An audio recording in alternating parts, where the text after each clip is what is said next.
Shot dead in Ankara, Russia's ambassador to Turkey. Andrei Karlov was killed as he made a speech at an art gallery in the city. The gunman, a serving police officer, shouted, "Don't forget about Aleppo." Also tonight, as the Christmas strikes gain pace, Downing Street accuses the unions of treating citizens with contempt. The government admits British-made cluster bombs were used in Yemen. And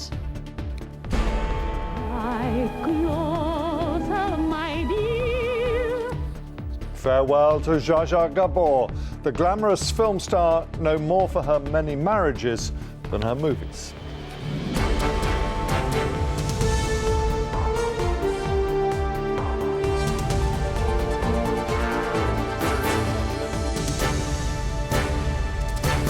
This is the ITV Evening News with Mary Nightingale and James Mates.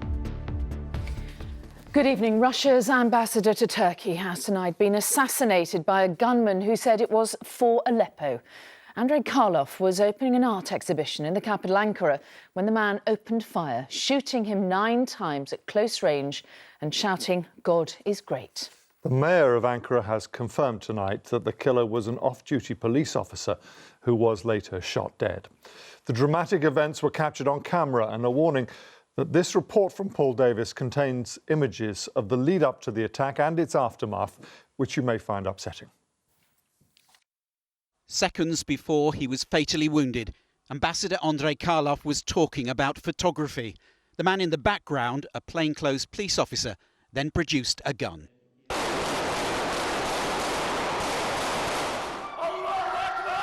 Moscow's man in Ankara was hit by several bullets. The assassin, waving his pistol, shouted, "Don't forget Aleppo. Those who cause cruelty will pay." He was later shot dead himself by Turkish police. The assassination coincided with the final stages of the evacuation of civilians from eastern Aleppo in neighbouring Syria. Throughout the day, families had been leaving their battered homes, much of the damage inflicted by Russian shells and bombs. The largest movement of people came before dawn, a convoy of buses taking 3,500 civilians out of the besieged suburbs. They included a minibus packed with 50 orphans, many of them injured, all of them traumatised. The Russian diplomat, who appears to have been targeted to pay for Aleppo's pain, was rushed to hospital in Ankara but could not be saved. Television cameras spotted his killer still carrying his pistol inside the building shortly after the shooting. Soon after this, he was killed by fellow police officers. The war in Syria had claimed another life. The diplomatic fallout hard to predict, with relations between Russia and Turkey already strained. A really shocking attack, isn't it, Paul? Any more detail on how the gunman got so close to the ambassador? It's very, very odd. What we do know tonight that wasn't clear at first is that this officer was off duty. So that question, how on earth did he get on that podium just a few feet behind the ambassador? That is such a big question. How did he fool his fellow officers there? No official statement from Russia yet. We know that Presidents Erdogan and Putin have had a phone conversation about this. Our own Foreign Secretary Boris Johnson has condemned it as a cowardly and despicable act. OK, Paul Davis, thank you. Here, Downing Street said a wave of strikes hitting Britain ahead of Christmas show contempt for ordinary people trying to go about their daily lives. The Prime Minister urged all sides to get around the negotiating table as other workers threatened more walkouts.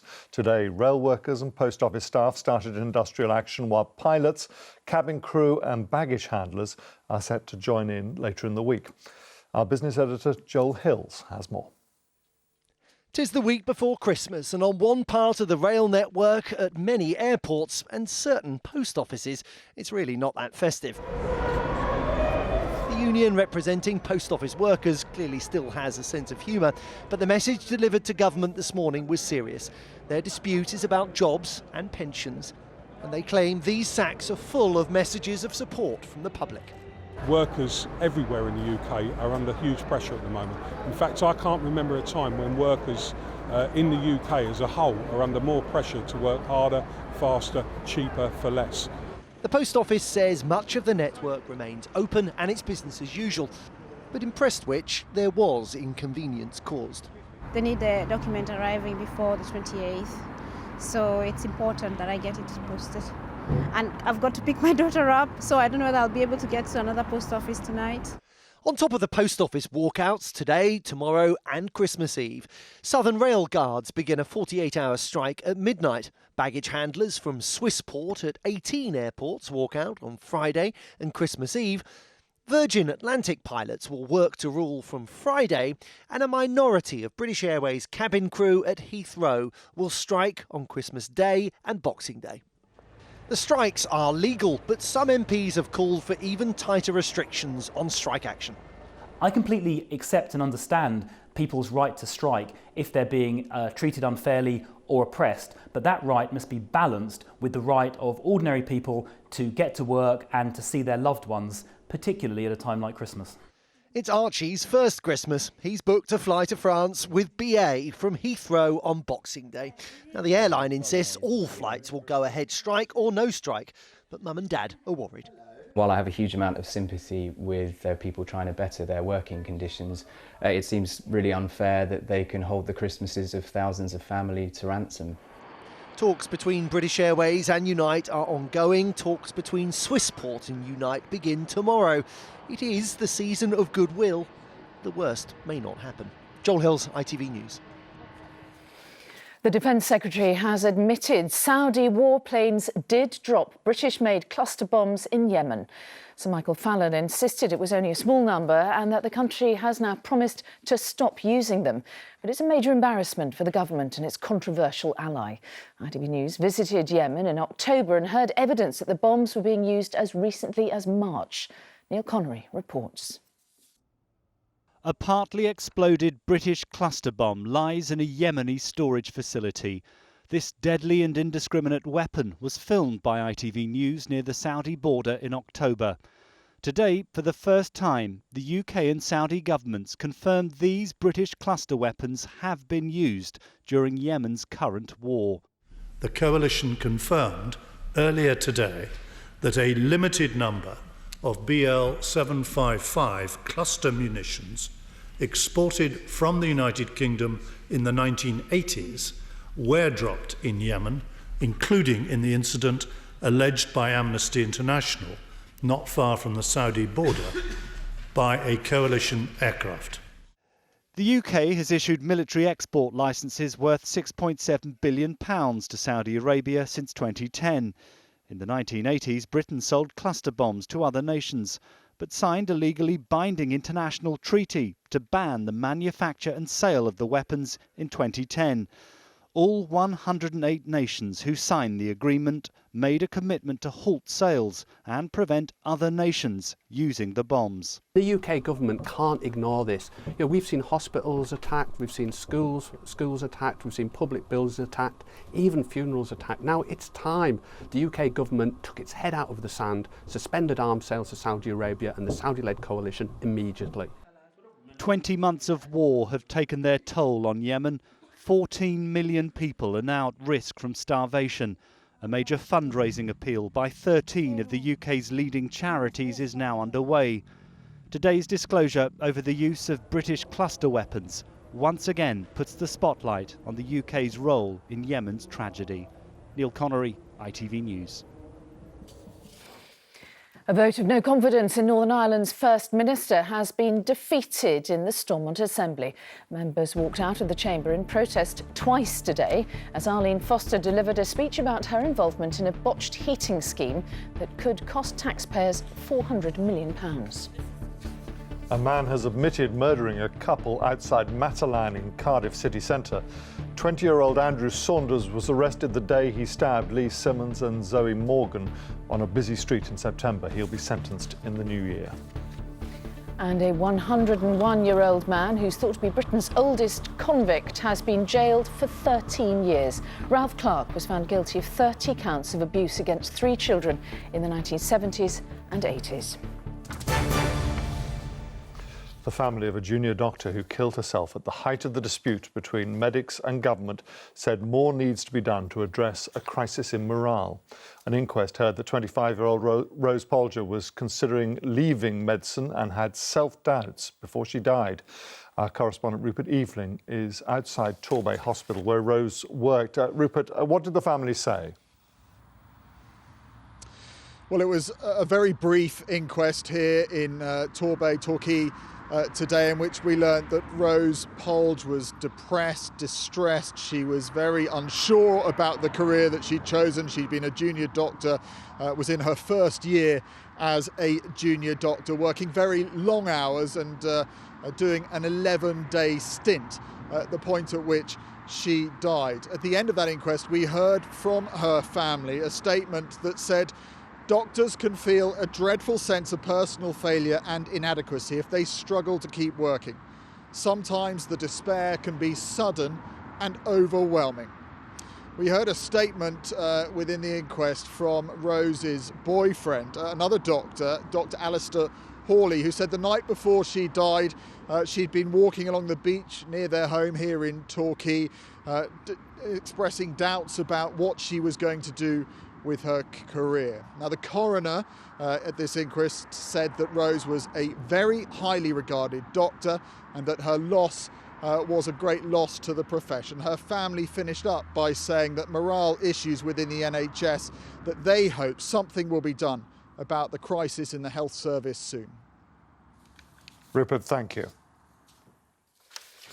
Still to come on the ITV Evening News, FIFA fines all 4 home nations for displaying poppies on Armistice Day. And I am liking a good-looking man, yes, sir. The movie star is famous for her off-screen life as on, tributes to Zsa Zsa Gabor, who has died aged 99. Those stories and more after this break.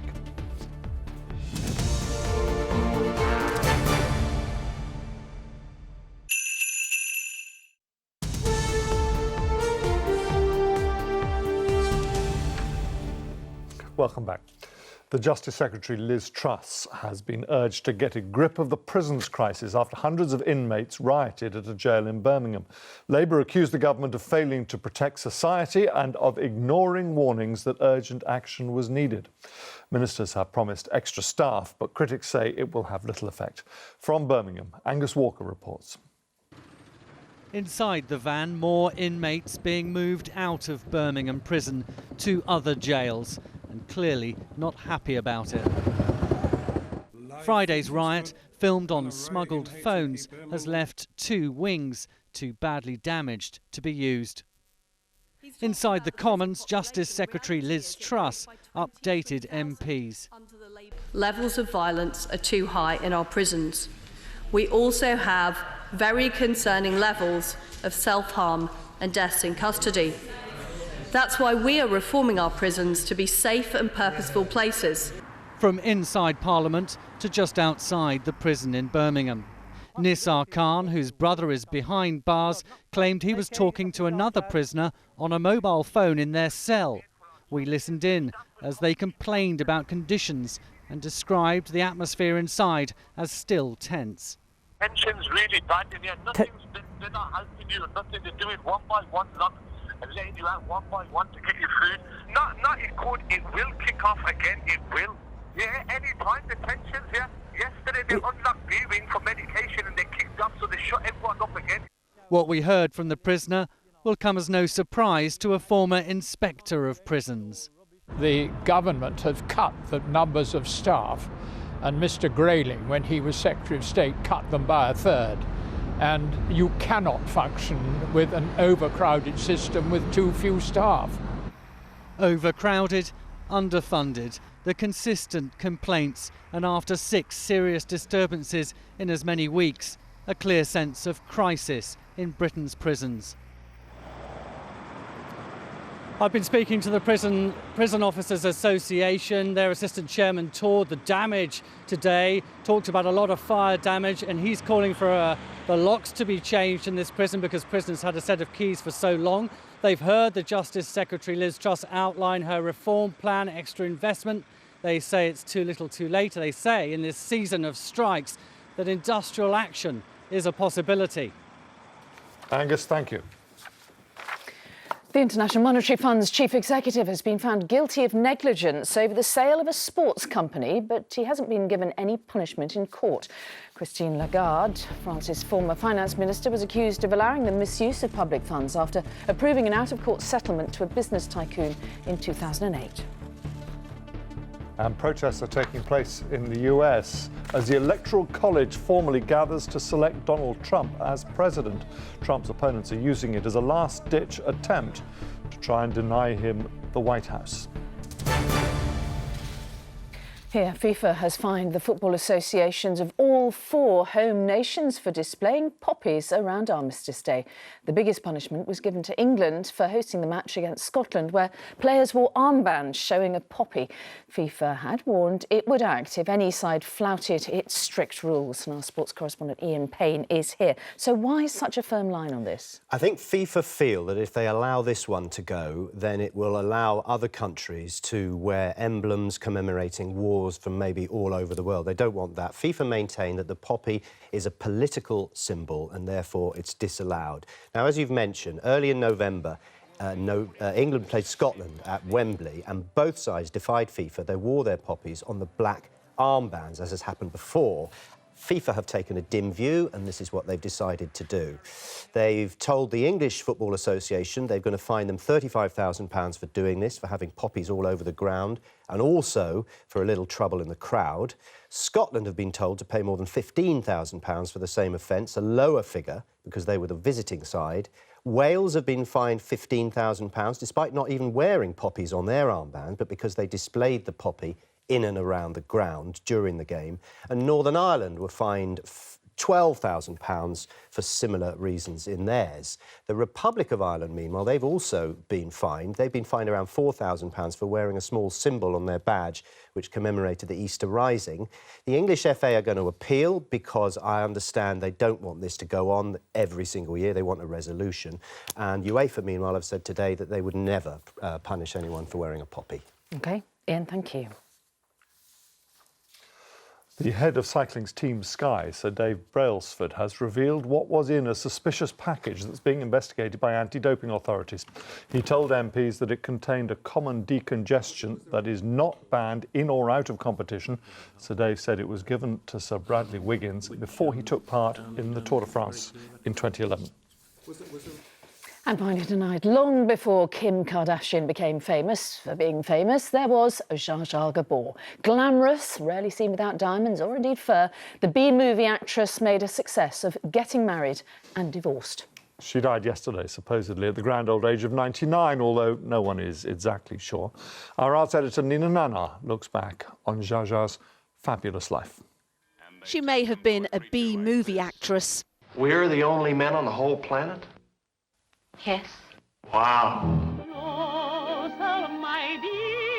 But Zsa Zsa Gabor was an A-star Hollywood icon. The multiple marriages came and went, as did the film roles, but constant throughout was that famous wit delivered in that Hungarian accent. Every time I get divorced, I keep the house. I'm a housewife. In fact, she seemed most at home on the chat show circuit. I am liking a good-looking man, yes, sir. You are very good looking. Hello! Zsa Zsa Gabor, a former Miss Hungary, arrived in Hollywood in the 40s and remained a source of gossip and intrigue for decades after, playing up to her image as a man-eater. I always said that marriage should be 50-50 proposition. He should be at least 50 years old and have at least $50 million. Gabor's marital odyssey began early. Her first marriage as a teenager was in 1937 to Turkish politician Bahan Asaf Belger. It lasted 4 years. Then came her marriage to hotel magnate Conrad Hilton in 1942, producing her only child, Francesca, who died last year. And so every few years came another wedding. Her third to Hollywood star George Sanders, who later went on to marry her sister. Her 8th ceremony at sea to Mexican actor Felipe de Alba was annulled within hours. And her last in 1986 was to Frederick, Prince von Anhalt, who announced her death yesterday of a heart attack. Hello, darlings. I'm Zsa Zsa. Gabor was an actress who didn't need to act, most in demand just to play herself. So when she famously appeared in court for slapping a Beverly Hills police officer, The lights, the sirens, everything. He came after me and scared the life out of me and stopped me. she followed it up with a film cameo appearance spoofing the whole incident. She would often be described as being famous for being famous, but when you're Zsa Zsa Gabor, that is more than enough. The fabulous Zsa Zsa Gabor.